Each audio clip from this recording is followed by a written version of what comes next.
Sins of a Solar Empire 2 promised a lot. It was the sequel to a beloved space strategy classic. Fans were eager to see how Ironclad Games would expand on the original. The game launched in early 2023. It boasted enhanced graphics and new gameplay mechanics. Players could explore a vast galaxy. They would build empires and wage epic wars. The core gameplay remained familiar. Players manage resources. They construct fleets. They conquer planets. Sins 2 introduced several new features. These included starbases and titans. Starbases acted as mobile headquarters. They could project force across the galaxy. Titans were colossal capital ships. They could turn the tide of battle. Excitement for the game was palpable. The original Sins of a Solar Empire had garnered a devoted following. They were drawn to its blend of real-time strategy and 4X gameplay. Sins 2 promised to refine this formula. It would introduce new strategic layers. Would it live up to the legacy of its predecessor? Unfortunately, the launch of Sins of a Solar Empire 2 was far from smooth. Players encountered numerous bugs and performance issues. These technical problems hampered enjoyment. They made it difficult to experience the game's full potential. The situation was exacerbated by a lack of polish. The user interface was clunky and unintuitive. This made it hard for new players to learn the ropes. Adding to the frustration was the absence of comprehensive tutorials. The game assumed players were already familiar with the intricacies of Sins of a Solar Empire. This left newcomers feeling lost and overwhelmed.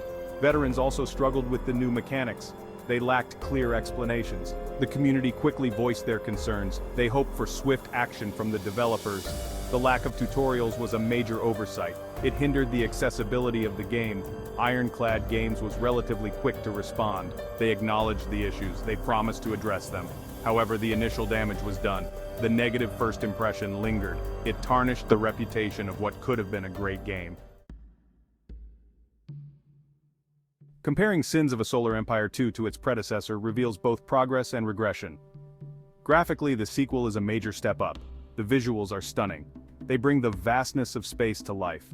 The new starbases and titans are impressive additions. They add a new dimension to the gameplay. However, the sequel falls short in other areas. The UI is a significant step back. It's more complex and less intuitive. The lack of tutorials exacerbates this issue. It makes learning the game unnecessarily difficult. In terms of strategic depth, Sins 2 is a mixed bag. The new mechanics add complexity. However, some players feel they lack the nuance of the original. Comparing Sins 2 to other contemporary strategy games also highlights its shortcomings. Stellaris, for instance, boasts a far more intricate diplomacy system. Endless Space 2 offers greater faction diversity.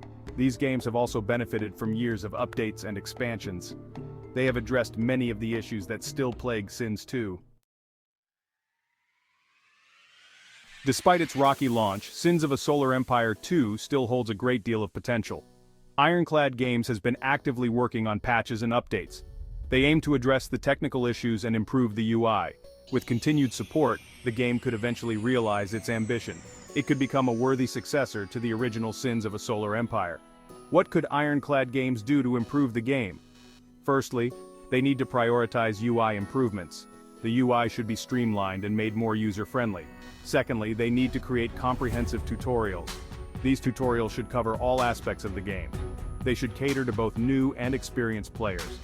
Finally, Ironclad Games should consider adding new content. This could include new factions, units, and gameplay mechanics. Expanding the strategic depth of the game would go a long way in winning over skeptical players. Sins of a Solar Empire 2 has the potential to be a great game. It needs more time and attention from its developers. With the right changes, it could still become a true classic in the space strategy genre.